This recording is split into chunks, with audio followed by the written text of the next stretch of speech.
ਬਾਂਝ ਇੱਕ ਦਿਲ ਛੂਹ ਜਾਣ ਵਾਲੀ ਕਹਾਣੀ। 14 ਸਾਲ ਦੀ ਉਮਰ ਵਿੱਚ ਜਦੋਂ ਖੇਡਣ ਕੁੱਦਣ ਦੀ ਉਮਰ ਹੁੰਦੀ ਆ ਉਦੋਂ ਹੀ ਰਿਸ਼ਤਾ ਹੋ ਗਿਆ। ਉਸ ਜ਼ਮਾਨੇ 'ਚ ਸਾਰੀਆਂ ਕੁੜੀਆਂ 12-13 ਸਾਲ ਦੀ ਉਮਰ ਵਿੱਚ ਹੀ ਵਿਆਹ ਦਿੱਤੀਆਂ ਜਾਂਦੀਆਂ ਸਨ। ਵਿਆਹ ਦਾ ਮਤਲਬ ਵੀ ਨਹੀਂ ਪਤਾ ਹੁੰਦਾ ਸੀ, ਬਸ ਇਹ ਸੋਚ ਕੇ ਖੁਸ਼ ਹੋ ਜਾਂਦੇ ਸੀ ਕਿ ਨਵੇਂ-ਨਵੇਂ ਕੱਪੜੇ ਮਿਲਣਗੇ। ਮਾਂ ਤਾਂ ਹੈ ਨਹੀਂ ਸੀ ਤੇ ਪਿਓ ਨੇ ਬਸ ਜੋ ਘਰ ਦਾ ਥੋੜਾ ਬਹੁਤ ਕੰਮ ਸਿਖਾਇਆ ਸੀ ਉਹੀ ਥੋੜਾ ਬਹੁਤ ਆਉਂਦਾ ਸੀ। ਵਿਆਹ ਦਾ ਦਿਨ ਆ ਗਿਆ, ਬਸ ਸਾਰੀ ਰਸਮਾਂ ਰਿਵਾਜਾਂ ਤੋਂ ਬਾਅਦ ਵਿਦਾਈ ਦਾ ਟਾਈਮ ਵੀ ਆ ਗਿਆ। ਰੋਂਦੇ ਰੋਂਦੇ ਡੋਲੀ 'ਚ ਬਹਿ ਕੇ ਸਹੁਰੇ ਘਰ ਆ ਗਈ। ਇੰਨੀ ਸੋਹਣੀ ਹਵੇਲੀ ਦੇਖ ਕੇ ਮਨ ਹੀ ਮਨ 'ਚ ਬਹੁਤ ਖੁਸ਼ ਹੋਈ। ਉਦੋਂ ਹੀ ਸੱਸ ਦੀ ਆਵਾਜ਼ ਆਈ, ਜਲਦੀ ਕਲਸ਼ ਲਿਆਓ, ਬਹੂ ਆ ਗਈ ਹੈ। ਅਤੇ ਮੈਂ ਘੂੰਘਟ ਦੇ ਓਲੇ 'ਚ ਆਪਣੀ ਸੱਸ ਨੂੰ ਦੇਖਿਆ। ਅੱਖਾਂ ਨਾਲ ਇੱਕਦਮ ਸਖਤ ਮਿਜ਼ਾਜ ਦੀ ਲੱਗ ਰਹੀ ਸੀ। ਮੈਨੂੰ ਸੱਚੀ ਦੱਸਾਂ ਡਰ ਗਈ ਸੀ ਉਹਨਾਂ ਨੂੰ ਦੇਖ ਕੇ। ਸਾਰੀਆਂ ਰਸਮਾਂ ਪੂਰੇ ਹੁੰਦੇ ਹੁੰਦੇ ਰਾਤ ਪੈ ਗਈ ਸੀ।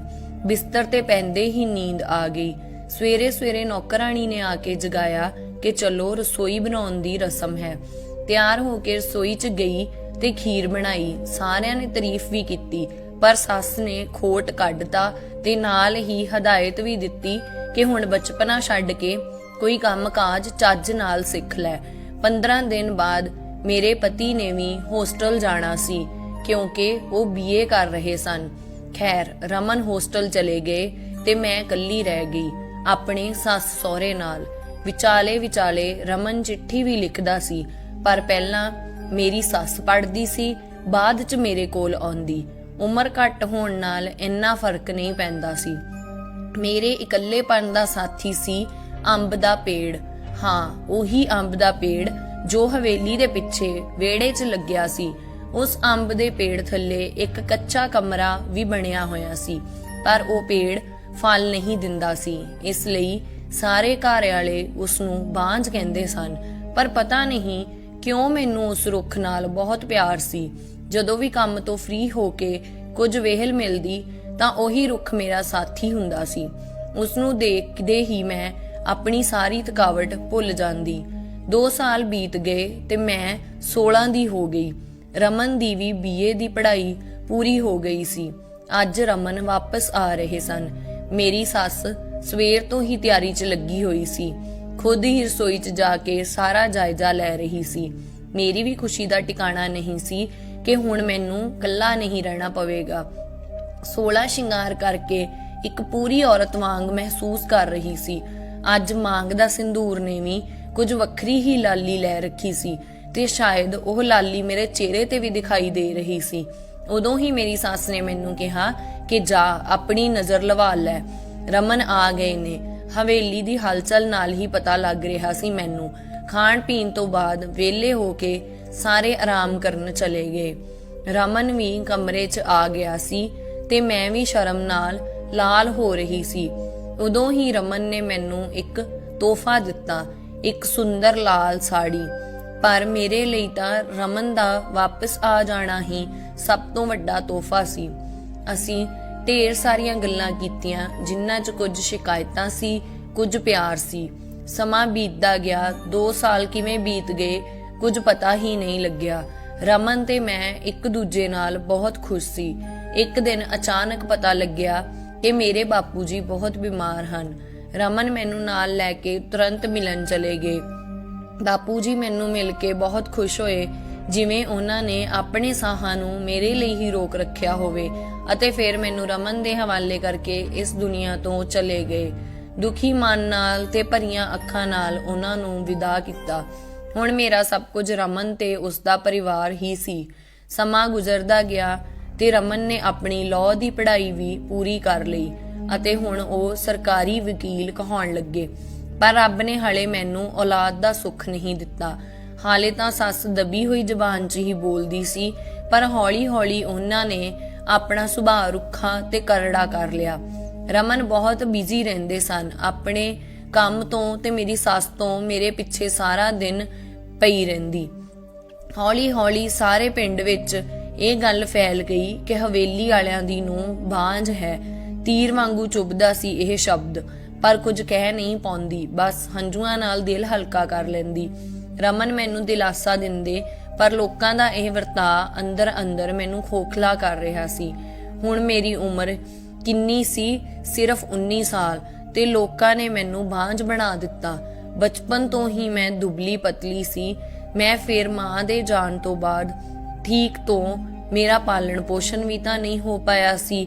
ਇੱਕ ਦਿਨ ਰਮਨ ਜਦੋਂ ਦੁਪਹਿਰ ਦੇ ਖਾਣੇ ਤੇ ਘਰ ਆਏ ਤਾਂ ਮੇਰੀ ਸੱਸ ਨੇ ਇਹ ਫਰਮਾਨ ਸੁਣਾ ਦਿੱਤਾ ਕਿ ਰਮਨ ਦੂਜਾ ਵਿਆਹ ਕਰੇਗਾ। ਹਾਏ ਰੱਬਾ, ਇੰਨਾ ਵੱਡਾ ਧੋਖਾ ਕਿਵੇਂ ਦੇ ਸਕਦੇ ਨੇ ਰਮਨ ਮੈਨੂੰ? ਨਹੀਂ, ਇਹ ਨਹੀਂ ਹੋ ਸਕਦਾ। ਲਾਈਟ ਬੰਦ ਕਰ ਦੇ, ਮੈਂ ਸੌਣਾ ਹੈ। ਰਮਨ, ਕੁਝ ਗੱਲ ਕਰਨੀ ਆ ਤੁਹਾਡੇ ਨਾਲ। ਮੈਂ ਥੱਕ ਗਿਆ ਹਾਂ, ਮੈਨੂੰ ਸੌਣ ਦੇ ਅਮਰਤਾ। ਰਮਨ, ਕੀ ਤੁਸੀਂ ਦੂਜਾ ਵਿਆਹ ਕਰੋਗੇ? ਅਮਰਤਾ, ਮੈਨੂੰ ਸੌਣ ਦੇ, ਮੈਂ ਥੱਕ ਗਿਆ ਹਾਂ ਤੁਹਾਡੇ ਸਭ ਦੀ ਚਿੱਕ ਚਿੱਕ ਸੁਣਦੇ। ਉਧਰ ਮਾਂ ਹੈ, ਇੱਧਰ ਤੂੰ। ਪਰੇਸ਼ਾਨ ਹੋ ਗਿਆ ਹਾਂ, ਦਿਲ ਕਰਦਾ ਹੈ ਆਪਣੀ ਜਾਨ ਦੇ ਦੇਵਾਂ। ਨਹੀਂ ਰਮਨ, ਏਦਾਂ ਨਾ ਬੋਲੋ। ਅਮਰਤਾ ਰਮਨ ਦੇ ਮੂੰਹ ਤੇ ਹੱਥ ਰੱਖਦੀ ਹੋਈ ਬੋਲੀ। ਤੁਹਾਡੇ ਬਿਨਾ ਹੋਰ ਕੌਣ ਆ ਮੇਰਾ? ਅਮਰਤਾ ਕਰਵਟ ਲੈ ਕੇ ਸਾਰੀ ਰਾਤ ਹੰਝੂ ਕੇਰਦੀ ਰਹੀ ਕਿ ਸਵੇਰੇ ਜਦੋਂ ਉੱਠੀ ਤਾਂ ਇੱਕ ਟੁੱਟੀ ਹੋਈ ਔਰਤ ਬਣ ਕੇ ਜੋ ਮਜਬੂਰ ਹੋ ਕੇ ਹਰ ਚੀਜ਼ ਨਾਲ ਸਮਝੌਤਾ ਕਰ ਲੈਂਦੀ ਹੈ। ਸਾਰੀ ਰਾਤ ਇਹੀ ਸੋਚਦੀ ਰਹੀ ਕਿ ਸ਼ਾਇਦ ਰਮਨ ਨੇ ਵੀ ਮੌਨ ਸਵੀਕ੍ਰਿਤੀ ਦੇ ਦਿੱਤੀ ਹੈ ਦੂਜੇ ਵਿਆਹ ਲਈ, ਪਰ ਉਹਨੂੰ ਕੀ ਪਤਾ ਸੀ ਕਿ ਉਸਦੀ ਮਾਂ ਨੇ ਕਿਸ ਹੱਦ ਤੱਕ ਉਸਨੂੰ ਮਜਬੂਰ ਕੀਤਾ ਹੈ ਦੂਜੇ ਵਿਆਹ ਲਈ। 1 ਮਹੀਨੇ ਦੇ ਅੰਦਰ ਹੀ ਰਮਨ ਦਾ ਦੂਜਾ ਵਿਆਹ ਜਸਵੀਰ ਨਾਲ ਹੋ ਗਿਆ। ਜਸਵੀਰ ਰਮਨ ਦੀ ਮਾਂ ਦੀ ਦੂਰ ਦੇ ਰਿਸ਼ਤੇਦਾਰ ਦੀ ਕੁੜੀ ਸੀ। ਅਮਰਤਾ, ਅੱਜ ਤੋਂ ਆਪਣਾ ਸਮਾਨ ਉਸ ਪਿੱਛੇ ਵਾਲੇ ਕਮਰੇ 'ਚ ਰੱਖ ਲੈ। ਅੱਜ ਤੋਂ ਜਸਵੀਰ ਇਸ ਕਮਰੇ 'ਚ ਰਹੇਗੀ ਰਮਨ ਨਾਲ, ਸੱਸ ਨੇ ਹੱਥ ਦਿਖਾਉਂਦੇ ਹੋਏ ਕਿਹਾ। ਕਿਵੇਂ ਛੱਡ ਦਿਆਂ ਇਹ ਕਮਰਾ? ਨਹੀਂ, ਇਹ ਕਮਰਾ ਮੇਰਾ ਹੈ। ਮੈਂ ਨਹੀਂ ਜਾਂਦੀ। ਜਿਸ ਨੂੰ ਜਿੱਥੇ ਜਾਣਾ ਹੋਵੇ ਉੱਥੇ ਚਲਾ ਜਾਵੇ। ਫਿਰ ਖਿਆਲ ਆਇਆ ਕਿ ਜੋ ਵਿਆਹ ਕੇ ਇਸ ਘਰ 'ਚ ਲਿਆਇਆ ਸੀ, ਜਦ ਉਹੀ ਮੇਰਾ ਨਹੀਂ ਹੋਇਆ ਤਾਂ ਇਹ ਕਮਰਾ ਮੇਰਾ ਕਿਵੇਂ ਹੋ ਸਕਦਾ ਹੈ? ਇਹ ਸੋਚਦੇ ਹੋਏ ਅੱਖਾਂ 'ਚੋਂ ਹੰਝੂਆਂ ਦਾ ਹੜ ਆ ਗਿਆ। ਸਿੰਦੂਰ ਦੀ ਡੱਬੀ ਤੇ ਕੁਝ ਕੱਪੜੇ ਨਾਲ ਲੈ ਕੇ ਉਸ ਮਿੱਟੀ ਦੇ ਬਣੇ ਕੱਚੇ ਕੋਠੇ ਵੱਲ ਚੱਲ ਪਈ। ਸਮਾਨ ਇੱਕ ਨੁੱਕਰੇ ਰੱਖ ਕੇ ਬਾਰੀ ਕੋਲ ਬਹਿ ਗਈ ਤੇ ਉਸ ਅੰਬ ਦੇ ਬੂਟੇ ਨੂੰ ਨਿਹਾਰਨ ਲੱਗੀ। ਇਸ ਨੂੰ ਕਿਸਮਤ ਕਹਾਂ ਜਾਂ ਕੁਝ ਹੋਰ, ਕਿ ਅੱਜ ਮੇਰੀ ਹਾਲਤ ਵੀ ਇਸ ਬੂਟੇ ਵਾਂਗ ਹੋ ਗਈ ਹੈ। ਇਕੱਲਾ ਬੇਸਹਾਰਾ ਜਿਵੇਂ ਅੱਜ ਤੱਕ ਇਹ ਆਪਣੇ ਵਜੂਦ ਨੂੰ ਬਚਾਉਣ 'ਚ ਸਫਲ ਰਿਹਾ ਹੈ, ਕਿ ਮੈਂ ਵੀ ਇਸ ਤਰ੍ਹਾਂ ਅਡਿੱਗ ਤੇ ਮਜ਼ਬੂਤ ਰਹਿ ਸਕਾਂਗੀ, ਜਾਂ ਫਿਰ ਕਿਸੇ ਕਮਜ਼ੋਰ ਬੇਲ ਦੀ ਤਰ੍ਹਾਂ ਮੁਰਝਾ ਜਾਵਾਂਗੀ, ਜਾਂ ਆਪਣਾ ਵਜੂਦ ਖੋ ਦਵਾਂਗੀ। ਨਹੀਂ, ਇਦਾਂ ਨਹੀਂ ਹੋਵੇਗਾ। ਮੈਂ ਮਜ਼ਬੂਤ ਰਹਾਂਗੀ। ਜਦੋਂ ਇਹ ਬੇਜੁਬਾਨ ਰੁੱਖ ਸਭ ਨਾਲ ਲੜ ਸਕਦਾ ਹੈ ਤਾਂ ਮੈਂ ਕਿਉਂ ਨਹੀਂ? ਆਪਣੇ ਵਿਚਾਰਾਂ ਤੋਂ ਬਾਹਰ ਆ ਕੇ ਮੈਂ ਆਪਣੇ ਆਪ ਨੂੰ ਸੰਭਾਲਿਆ ਤੇ ਹਰ ਹਾਲਤ ਨਾਲ ਲੜਨ ਲਈ ਤਿਆਰ ਕੀਤਾ। ਦਿਨ ਗੁਜ਼ਰਦੇ ਗਏ ਤੇ ਮੈਂ ਆਪਣੇ ਆਪ ਨੂੰ ਘਰ ਦੇ ਕੰਮਾਂ ਵਿੱਚ ਬਿਜ਼ੀ ਕਰ ਲਿਆ। ਆਪਣੀ ਕੋਠੜੀ ਨੇੜੇ ਬਹੁਤ ਸਾਰੇ ਰੁੱਖ ਲਾ ਲਏ ਤੇ ਬਾਕੀ ਬਚੇ ਸਮੇਂ 'ਚ ਉਹਨਾਂ ਪੇੜ ਪੌਦਿਆਂ ਦੀ ਦੇਖਭਾਲ ਕਰਨ ਲੱਗੀ। ਨਾਲ ਹੀ ਉਸ ਅੰਬ ਦੇ ਬੂਟੇ ਦੀ ਖਾਸ ਦੇਖਭਾਲ ਕਰਦੀ ਸੀ। ਜਸਵੀਰ ਇੱਕ ਸਮਝਦਾਰ ਤੇ ਸਿਆਣੀ ਕੁੜੀ ਸੀ। ਉਹ ਜਦੋਂ ਵੀ ਮੇਰੇ ਨਾਲ ਗੱਲ ਕਰਨ ਆਉਂਦੀ, ਮੇਰੀ ਸੱਸ ਉਸ ਨੂੰ ਕਿਸੇ ਬਹਾਨੇ ਬੁਲਾ ਲੈਂਦੀ। ਰਮਨ ਪਹਿਲਾਂ ਨਾਲੋਂ ਜ਼ਿਆਦਾ ਬਿਜ਼ੀ ਰਹਿਣ ਲੱਗਾ ਸੀ। ਮੇਰੇ ਨਾਲ ਗੱਲ ਤਾਂ ਕਰਦੇ, ਪਰ ਇੱਕ ਪਛਤਾਵਾ ਹਮੇਸ਼ਾ ਉਸ ਦੀਆਂ ਅੱਖਾਂ 'ਚ ਦਿਖਾਈ ਦਿੰਦਾ। ਸ਼ਾਇਦ ਮੇਰੀ ਹਾਲਤ ਦੇਖ ਕੇ ਬੁਰਾ ਲੱਗਦਾ ਸੀ ਉਹਨੂੰ, ਪਰ ਆਪਣੀ ਮਾਂ ਦੇ ਖਿਲਾਫ ਜਾਣ ਦੀ ਹਿੰਮਤ ਨਹੀਂ ਜੁਟਾ ਪਾਉਂਦੇ ਸਨ। ਜਸਵੀਰ ਦੇ ਦਿਨ ਖੁਸ਼ੀ ਨਾਲ ਗੁਜ਼ਰ ਰਹੇ ਸਨ ਤੇ ਮੇਰੇ ਦਿਨ ਬਸ ਘੱਟ ਹੀ ਰਹੇ ਸਨ, ਅਤੇ ਦੇਖਦੇ ਦੇਖਦੇ ਉਹ ਦਿਨ ਵੀ ਆ ਗਿਆ ਜਦੋਂ ਜਸਵੀਰ ਨੇ ਖੁਸ਼ਖਬਰੀ ਸੁਣਾ ਦਿੱਤੀ ਕਿ ਉਹ ਮਾਂ ਬਣਨ ਵਾਲੀ ਹੈ। ਪੂਰੀ ਹਵੇਲੀ 'ਚ ਤਿਉਹਾਰ ਵਰਗਾ ਮਾਹੌਲ ਹੋ ਗਿਆ। ਸਾਰੇ ਨੌਕਰਾਂ 'ਚ ਤੋਹਫੇ ਵੰਡੇ ਜਾਣ ਲੱਗੇ। ਮੈਂ ਵੀ ਵਾਲੀ ਖੁਸ਼ ਸੀ ਕਿ ਚਲੋ ਚੰਗਾ ਹੋਇਆ, ਹੁਣ ਘਰ 'ਚ ਇੱਕ ਨਵਾਂ ਮਹਿਮਾਨ ਆਵੇਗਾ ਤੇ ਸ਼ਾਇਦ ਮੇਰੀ ਜ਼ਿੰਦਗੀ ਦਾ ਇਕੱਲਾਪਣ ਘੱਟ ਹੋ ਜਾਵੇਗਾ। ਜਸਵੀਰ ਬਹੁਤ ਕਮਜ਼ੋਰ ਸੀ ਤੇ ਉਮਰ ਵੀ 16। ਉਸ ਨੂੰ ਬਹੁਤ ਤਕਲੀਫ ਹੁੰਦੀ। ਹੁਣ ਸੱਸ ਦਾ ਆਦੇਸ਼ ਸੀ ਕਿ ਉਸ ਦੀ ਚੰਗੀ ਤਰ੍ਹਾਂ ਸੇਵਾ ਕੀਤੀ ਜਾਵੇ, ਜਿਸ ਨਾਲ ਉਸ ਦੀ ਕਮਜ਼ੋਰੀ ਦੂਰ ਹੋ ਸਕੇ। ਸਾਰੀ ਦੇਖਭਾਲ ਤੇ ਸੇਵਾ ਤੋਂ ਬਾਅਦ ਵੀ ਜਸਵੀਰ ਦਾ ਭਾਰ ਕੁਝ ਖਾਸ ਨਹੀਂ ਵੱਧ ਰਿਹਾ ਸੀ। ਇੱਕ ਦਿਨ ਮੈਂ ਚਿੰਤਾ ਨਾਲ ਰਮਨ ਨੂੰ ਕਿਹਾ ਕਿ ਜਸਵੀਰ ਨੂੰ ਸ਼ਹਿਰ 'ਚ ਕਿਸੇ ਵਧੀਆ ਡਾਕਟਰ ਨੂੰ ਦਿਖਾ ਲਿਆਓ, ਪਰ ਸੱਸ ਨੇ ਇਹ ਕਹਿ ਕੇ ਮਨਾ ਕਰ ਦਿੱਤਾ ਕਿ ਸਾਡੇ ਵੀ ਬੱਚੇ ਘਰ ਤੇ ਹੀ ਹੋਏ ਨੇ ਤੇ ਰਮਨ ਦੀ ਉਹੀ ਪੁਰਾਣੀ ਆਦਤ ਕਿ ਉਹ ਆਪਣੀ ਮਾਂ ਦੇ ਖਿਲਾਫ ਤਾਂ ਉਹ ਜਾ ਹੀ ਨਹੀਂ ਸਕਦੇ ਸਨ। ਇੱਕ ਦਿਨ ਜਸਵੀਰ ਦੀ ਤਬੀਅਤ ਕੁਝ ਜ਼ਿਆਦਾ ਖਰਾਬ ਹੋਣ ਲੱਗੀ। ਉਸ ਦੀ ਸਾਹ ਫੁੱਲ ਰਹੀਆਂ ਸਨ। ਘਬਰਾ ਕੇ ਮੈਂ ਪਿੰਡ ਦੀ ਇੱਕ ਵੈਦ ਨੂੰ ਬੁਲਾਵਾ ਭੇਜਿਆ। ਵੈਦ ਜੀ ਨੇ ਆ ਕੇ ਕੁਝ ਦਵਾਈਆਂ ਦਿੱਤੀਆਂ ਤੇ ਖੂਨ ਦੀ ਘਾਟ ਦੱਸੀ ਅਤੇ ਮੈਂ ਰਮਨ ਨੂੰ ਜਦੋਂ ਇਹ ਸਭ ਦੱਸਿਆ ਤਾਂ ਸੱਸ ਨੇ ਮੈਨੂੰ ਜਸਵੀਰ ਤੋਂ ਦੂਰ ਰਹਿਣ ਦਾ ਹੁਕਮ ਦਿੱਤਾ, ਇਹ ਕਹਿ ਕੇ ਕਿ ਇੱਕ ਬਾਂਝ ਦੀ ਪਰਛਾਈ ਵੀ ਨਹੀਂ ਪੈਣ ਦੇਣੀ ਜਸਵੀਰ ਤੇ। ਖੈਰ, ਮੈਨੂੰ ਜਸਵੀਰ ਤੋਂ ਦੂਰ ਕਰ ਦਿੱਤਾ ਗਿਆ ਤੇ ਫਿਰ ਮੈਂ ਆਪਣੀ ਉਸੇ ਕੋਠੜੀ 'ਚ ਇਕੱਲੀ ਹੀ ਸਾਰਾ ਦਿਨ ਬੰਦ ਰਹਿਣ ਲੱਗੀ। ਜਾਂ ਇਹ ਵੀ ਕਹਿ ਲਵਾਂ ਕਿ ਮੈਂ ਆਪ ਖੁਦ ਵੀ ਡਰ ਗਈ ਸੀ ਕਿ ਕਿਤੇ ਸੱਚਮੁੱਚ ਮੇਰੀ ਵਜ੍ਹਾ ਨਾਲ ਜਸਵੀਰ ਨੂੰ ਕੁਝ ਹੋ ਨਾ ਜਾਵੇ। ਕੁਝ ਦਿਨਾਂ ਬਾਅਦ ਰਾਤ ਨੂੰ ਸ਼ੋਰ ਸ਼ਰਾਬਾ ਸੁਣ ਕੇ ਮੈਂ ਵਿਹੜੇ ਵੱਲ ਭੱਜੀ ਤੇ ਪਤਾ ਲੱਗਾ ਕਿ ਬੱਚੇ ਦੇ ਜਨਮ ਦਾ ਸਮਾਂ ਆ ਗਿਆ ਸੀ। ਪਿੰਡ ਦੀਆਂ ਸਿਆਣੀਆਂ ਔਰਤਾਂ ਤੇ ਦਾਈਆਂ ਨੂੰ ਸੱਦਿਆ ਗਿਆ। ਪੂਰੀ ਹਵੇਲੀ 'ਚ ਹਲਚਲ ਦਾ ਮਾਹੌਲ ਸੀ। ਮੈਂ ਰਮਨ ਵੱਲ ਤੱਕਿਆ, ਉਹ ਬਹੁਤ ਹੀ ਡਰੇ ਹੋਏ ਲੱਗ ਰਹੇ ਸਨ।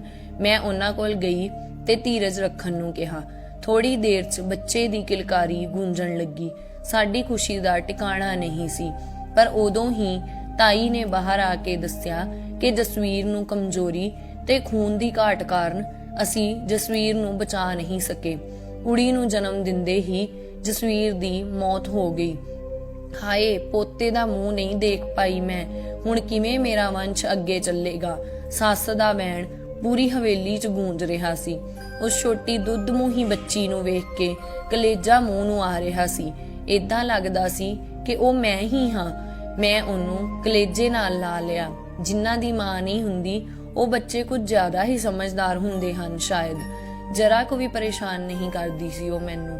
ਬਸ ਦੁੱਧ ਪੀਂਦੇ ਹੀ ਸੌ ਜਾਂਦੀ ਸੀ। ਸੱਸ ਦਾ ਉਹੀ ਵਹਿਣ ਚੱਲਦਾ ਰਹਿੰਦਾ ਕਿ ਕੁੜੀਆਂ ਨਾਲ ਵੰਸ਼ ਨਹੀਂ ਚੱਲਦਾ, ਪਰ ਸ਼ਾਇਦ ਹੁਣ ਕਿਸੇ ਨੂੰ ਫਰਕ ਨਹੀਂ ਪੈਂਦਾ ਸੀ। ਰਮਨ ਹੁਣ ਪਹਿਲਾਂ ਨਾਲੋਂ ਖੁਸ਼ ਰਹਿਣ ਲੱਗੇ। ਆਫਿਸ ਤੋਂ ਆਉਂਦੇ ਹੀ ਮੇਰੇ ਕਮਰੇ 'ਚ ਆਉਂਦੇ ਤੇ ਆਪਣੀ ਗੁੱਡੀ ਨੂੰ ਖਿਡਾਉਂਦੇ। ਮੈਨੂੰ ਵੀ ਰਮਨ ਨੂੰ ਖੁਸ਼ ਵੇਖ ਕੇ ਚੰਗਾ ਲੱਗਦਾ। ਸਾਲ ਬੀਤ ਗਿਆ ਸੀ ਜਸਵੀਰ ਨੂੰ ਗਏ ਹੋਏ ਤੇ ਗੁੱਡੀ ਨੂੰ ਆਏ ਹੋਏ। ਅੱਜ ਜਸਵੀਰ ਦੀ ਬਰਸੀ ਹੈ। ਹਵੇਲੀ 'ਚ ਛੋਟੀ ਜਿਹੀ ਪੂਜਾ ਰਖਵਾਈ ਹੈ। ਮੈਂ ਪੰਡਿਤ ਜੀ ਦੇ ਆਉਂਦੇ ਹੀ ਸੱਸ ਨੇ ਪੁੱਛਿਆ ਕਿ ਮੈਂ ਜਿਉਂਦੇ ਜੀ ਆਪਣੇ ਪੋਤੇ ਦਾ ਮੂੰਹ ਵੇਖ ਸਕਾਂਗੀ ਤਾਂ ਪੰਡਿਤ ਜੀ ਇਸ ਲਈ ਕੁਝ ਘਰ 'ਚ ਸ਼ਾਂਤੀ ਦੇ ਉਪਾਅ ਦੱਸੇ। ਸੱਸ ਚੱਲ ਪਈ ਪੰਡਿਤ ਜੀ ਨੂੰ ਘਰ ਦਿਖਾਉਣ, ਸਾਰੀ ਹਵੇਲੀ ਦੀ ਸ਼ੁੱਧੀ ਕਰਵਾਉਣ। ਮੇਰੀ ਕੋਠੜੀ ਕੋਲ ਵੀ ਗਈ ਤੇ ਪੰਡਿਤ ਜੀ ਨੂੰ ਉਹ ਬਾਂਝ ਪੇੜ ਵੀ ਦਿਖਾਇਆ। ਪੇੜ ਦੇਖਦੇ ਹੀ ਪੰਡਿਤ ਜੀ ਦਾ ਮੂੰਹ ਬਣ ਆਇਆ ਅਤੇ ਪੰਡਿਤ ਜੀ ਨੇ ਕਹਿ ਦਿੱਤਾ ਕਿ ਇਸੇ ਮਨਹੂਸ ਪੇੜ ਦੀ ਵਜ੍ਹਾ ਨਾਲ ਤੁਹਾਡੇ ਘਰੇ ਬੇਟਾ ਨਹੀਂ ਹੈ। ਜਿੰਨਾ ਜਲਦੀ ਹੋ ਸਕੇ ਇਸ ਨੂੰ ਕਟਵਾ ਦਿਓ। ਹੁਣ ਮੇਰੇ ਬਰਦਾਸ਼ਤ ਦੀ ਹੱਦ ਪਾਰ ਹੋ ਚੁੱਕੀ ਸੀ। ਮੈਂ ਰਮਨ ਵੱਲ ਤੱਕਿਆ ਪਰ ਮੈਨੂੰ ਨਹੀਂ ਲੱਗਾ ਕਿ ਉਹ ਮਨਾ ਕਰਨਗੇ ਤੇ ਸੱਸ ਨੇ ਤੁਰੰਤ ਨੌਕਰਾਂ ਨੂੰ ਸੱਦ ਲਿਆ ਕਿ ਹੁਣੇ ਹੀ ਇਸ ਰੁੱਖ ਨੂੰ ਕੱਟ ਦਿਓ। ਮੈਨੂੰ ਸਮਝ ਨਹੀਂ ਆ ਰਿਹਾ ਸੀ ਕਿ ਮੈਂ ਕੀ ਕਰਾਂ, ਕਿਵੇਂ ਆਪਣੇ ਦੁੱਖ ਸੁੱਖ ਦੇ ਸਾਥੀ ਨੂੰ ਬਚਾਵਾਂ। ਤੇ ਜਿੱਦਾਂ ਹੀ ਉਹ ਕੁਹਾੜੀ ਲੈ ਕੇ ਉਸ ਰੁੱਖ ਨੂੰ ਕੱਟਣ ਲਈ ਅੱਗੇ ਵਧੇ, ਮੈਂ ਤੇਜ਼ੀ ਨਾਲ ਦੌੜ ਕੇ ਉਸ ਰੁੱਖ ਨੂੰ ਗਲਵੱਕੜੀ ਪਾ ਲਈ ਤੇ ਹੱਥ ਜੋੜ ਕੇ ਬੇਨਤੀ ਕਰਨ ਲੱਗੀ ਕਿ ਇਸ ਰੁੱਖ ਨੂੰ ਛੱਡ ਦਿਓ, ਨਾ ਕੱਟੋ। ਪਰ ਉਹ ਲੋਕ ਮੇਰੀ ਬੇਨਤੀ ਨਹੀਂ ਸੁਣ ਰਹੇ ਸਨ। ਮੈਂ ਰੋਂਦੀ ਕਰਲਾਉਂਦੀ ਰਹੀ ਪਰ ਕਿਸੇ ਨੂੰ ਕੋਈ ਤਰਸ ਨਹੀਂ ਆ ਰਿਹਾ ਸੀ। ਉਦੋਂ ਹੀ ਕਿਸੇ ਨੇ ਮੈਨੂੰ ਪਿੱਛੋਂ ਖਿੱਚ ਕੇ ਧੱਕਾ ਮਾਰਿਆ ਤੇ ਮੇਰਾ ਸਿਰ ਪੱਥਰ ਨਾਲ ਟਕਰਾ ਗਿਆ। ਸਿਰ ਤੋਂ ਖੂਨ ਦੀ ਧਾਰ ਨਿਕਲ ਰਹੀ ਸੀ। ਇਹ ਦੇਖ ਕੇ ਰਮਨ ਤੋਂ ਰਿਹਾ ਨਹੀਂ ਗਿਆ ਤੇ ਉਹਨਾਂ ਨੇ ਉੱਥੋਂ ਸਭ ਨੂੰ ਪਰੇ ਹਟਾ ਦਿੱਤਾ ਤੇ ਤੁਰੰਤ ਹੀ ਮੈਨੂੰ ਹਸਪਤਾਲ ਲੈ ਗਏ। ਮਰਮ ਪੱਟੀ ਕਰਨ ਤੋਂ ਬਾਅਦ ਮੈਨੂੰ ਹੋਸ਼ ਆਇਆ। ਡਾਕਟਰ ਸਾਹਿਬਾ ਸਾਹਮਣੇ ਖੜੀ ਸੀ ਤੇ ਰਮਨ ਨੂੰ ਕੁਝ ਸਮਝਾ ਰਹੀ ਸੀ। ਮੇਰੀ ਸੱਸ ਵੀ ਉੱਥੇ ਹੀ ਸੀ ਤੇ ਉਹਨਾਂ ਦੇ ਚਿਹਰੇ ਤੋਂ ਸਾਫ਼ ਨਜ਼ਰ ਆ ਰਿਹਾ ਸੀ ਕਿ ਉਸ ਨੂੰ ਆਪਣੇ ਕੀਤੇ ਤੇ ਅਫਸੋਸ ਹੋ ਰਿਹਾ ਸੀ। ਡਾਕਟਰ ਸਾਹਿਬਾ, ਕੀ ਹੁਣ ਅਸੀਂ ਇਸ ਨੂੰ ਘਰ ਲੈ ਕੇ ਜਾ ਸਕਦੇ ਹਾਂ? ਰਮਨ ਨੇ ਪੁੱਛਿਆ। ਹਾਂ, ਤੁਸੀਂ ਇਸ ਨੂੰ ਹੁਣ ਲੈ ਕੇ ਜਾ ਸਕਦੇ ਹੋ, ਪਰ ਧਿਆਨ ਰੱਖਣਾ ਕਿ ਹੁਣ ਦੁਬਾਰਾ ਏਦਾਂ ਨਾ ਹੋਵੇ, ਕਿਉਂਕਿ ਅਜਿਹੀ ਹਾਲਤ ਵਿੱਚ ਡਿੱਗਣਾ ਠੀਕ ਨਹੀਂ ਹੁੰਦਾ। ਇਹੋ ਜਿਹੀ ਹਾਲਤ? ਡਾਕਟਰ ਸਾਹਿਬ, ਕੀ ਹੋਇਆ ਇਸ ਨੂੰ? ਰਮਨ ਨੇ ਘਬਰਾਉਂਦੇ ਹੋਏ ਪੁੱਛਿਆ। ਹਾਏ ਰੱਬਾ, ਕੀ ਤੁਹਾਨੂੰ ਨਹੀਂ ਪਤਾ ਇਹ ਮਾਂ ਬਣਨ ਵਾਲੀ ਹੈ? ਹੁਣ ਇਸ ਦਾ ਚੰਗੀ ਤਰ੍ਹਾਂ ਖਿਆਲ ਰੱਖਣਾ। ਇਹ ਸੁਣ ਕੇ ਕਿਸੇ ਨੂੰ ਯਕੀਨ ਨਹੀਂ ਹੋਇਆ। ਸਾਰੇ ਇੱਕ ਦੂਜੇ ਵੱਲ ਤੱਕ ਰਹੇ ਸਨ ਤੇ ਮੈਂ ਤਾਂ ਬਿਲਕੁਲ ਵੀ ਯਕੀਨ ਨਹੀਂ ਕਰ ਪਾ ਰਹੀ ਸੀ। ਸੱਸ ਦੀਆਂ ਅੱਖਾਂ ਵਿੱਚ ਪਛਤਾਵੇ ਦੇ ਹੰਝੂ ਸਨ। ਮੇਰੇ ਸਿਰ ਤੇ ਹੱਥ ਰੱਖ ਕੇ ਬਸ ਇੰਨਾ ਹੀ ਕਹਿ ਸਕੀ ਕਿ ਬੇਟਾ ਮੈਨੂੰ ਮਾਫ ਕਰ ਦੇ।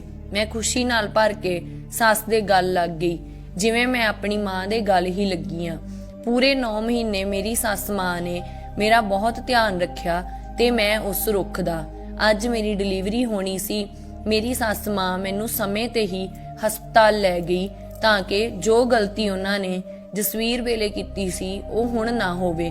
ਵਧਾਈਆਂ ਹੋਣ, ਤੁਹਾਡੇ ਪੋਤਾ ਹੋਇਆ ਹੈ। ਨਰਸ ਨੇ ਮੇਰੀ ਸੱਸ ਮਾਂ ਨੂੰ ਖੁਸ਼ਖਬਰੀ ਸੁਣਾਈ ਤੇ ਮੇਰੀ ਸੱਸ ਨੇ ਆਪਣੇ ਹੱਥ ਚੋਂ ਮੁੰਦਰੀ ਕੱਢ ਕੇ ਨਰਸ ਨੂੰ ਤੋਹਫੇ ਦੇ ਰੂਪ 'ਚ ਦੇ ਦਿੱਤੀ। ਉਹ ਖੁਸ਼ ਸੀ ਇਸ ਕਰਕੇ ਨਹੀਂ ਕਿ ਪੋਤਾ ਹੋਇਆ ਸੀ, ਬਲਕਿ ਇਸ ਕਰਕੇ ਕਿ ਮੈਂ ਬਿਲਕੁਲ ਠੀਕ ਸੀ। ਹਵੇਲੀ 'ਚ ਪੂਰੀ ਧੂਮ-ਧਾਮ ਸੀ। ਸਾਰੇ ਖੁਸ਼ ਸਨ ਕਿ ਸਾਡਾ ਪਰਿਵਾਰ ਪੂਰਾ ਹੋ ਗਿਆ ਸੀ ਬੇਟੀ ਤੇ ਬੇਟੇ ਦੇ ਆਉਣ ਨਾਲ। ਅਤੇ ਇੱਕ ਖੁਸ਼ੀ ਹੋਰ ਵੀ ਪਨਪ ਰਹੀ ਸੀ ਤੇ ਉਹ ਇਹ ਪਨਪ ਰਹੀ ਸੀ ਉਸ ਦੇ ਅੰਬ ਦੇ ਰੁੱਖ 'ਚੋਂ ਫਲ ਵੀ ਲੱਗਣ ਲੱਗ ਗਏ ਸਨ। ਸ਼ਾਇਦ ਅਸੀਂ ਬਹੁਤ ਹੀ ਜਲਦ ਚਿੰਤਾ ਕਰਨ ਲੱਗ ਜਾਂਦੇ ਹਾਂ ਫਲ ਲੱਗਣ ਦੀ, ਪਰ ਹਰ ਚੀਜ਼ ਦਾ ਇੱਕ ਸਮਾਂ ਹੁੰਦਾ ਹੈ। ਕੁਪੋਸ਼ਿਤ ਸਰੀਰ ਹੋਵੇ ਜਾਂ ਰੁੱਖ, ਦੋਵੇਂ ਹੀ ਫਲ ਨਹੀਂ ਦਿੰਦੇ। ਪਿਆਰੇ ਪਾਠਕੋ, ਮੈਨੂੰ ਉਮੀਦ